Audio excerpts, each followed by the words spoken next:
आज pineapple फ्लेवरचा cake बनवत आहे, तर त्यासाठी इथे मी पायनॅपल फ्लेवरचं स्पंज घेतलेली आहे आणि त्याला 3 लेअरमध्ये कट केली. 3 लेअरमध्ये पायनॅपल फ्लेवरची नेहमीप्रमाणे फिलिंग केलेली आहे आणि 3 लेअर ह्या असेंबल करून घेतल्या. त्यानंतर लास्ट लेअर घेतली आणि त्याला पाण्याने सोक करून घेतलेलं आहे आणि थोडीशी क्रीम घेत इथे मी क्रम कोट केलेलं आहे. जर तुम्ही बिगिनर असाल तर केकला स्क्रम कोट केल्यानंतर 5 मिनिटे फ्रीजमध्ये सेट व्हायला ठेवा, जेणेकरून जेव्हा तुम्ही लास्ट फिनिशिंग कराल तेव्हा तुमचे जे क्रम्स आहेत ते केकमध्ये मिक्स होणार नाही. त्यासाठी तुम्ही ते केक 5 मिनिटं फ्रीजमध्ये ठेवा आणि फ्रीजमधून 5 मिनिटानंतर ते केक लास्ट फिनिशिंगसाठी घ्या. तर इथे मी केक ही लास्ट फिनिशिंगसाठी घेतलेली आहे आणि साईडला वगैरे क्लीन करून घेतलं.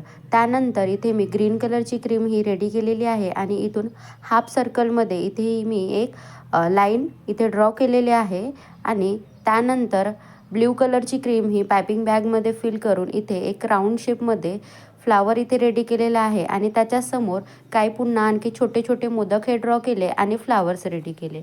सेम आणखी गॅप थोडीशी सोडून तिथे पुन्हा मी इथे एक राऊंड फ्लॉवर केले आहे आणि काही मोदक केलेले आहेत आणि इथे आपली फ्लॉवर्सची ही डिझाईन रेडी झाली. त्यानंतर पायपिंग बॅगमध्ये जी ग्रीन कलरची होती तेच मी इथे घेतलेली आहे आणि इथे काही लीफ जे आहे ते इथे लीफ मी ड्रॉ करून घेतलेले आहेत. तर इथे आपली केकची डिझाईन ही रेडी झालेली आहे. जेव्हा मला केक डिलिव्हर करायचा असेल तेव्हा मी तिथे काही स्प्रिंकल ॲड करून हे केक डिलिव्हर करणार. पण जर आधीच आपण स्प्रिंकल टाकलं तर आपले जे स्प्रिंकल आहेत ते मेल्ट होतात. त्यामुळे आपण जेव्हा आपल्याला केक द्यायचे असते तेव्हा ते टाकून घ्यायचे. इथे आपला केक हा रेडी झालेला आहे. कसं वाटलं ते कमेंटमध्ये सांगा आणि आवडल्यास लाईक शेअर सबस्क्राईब करा. धन्यवाद.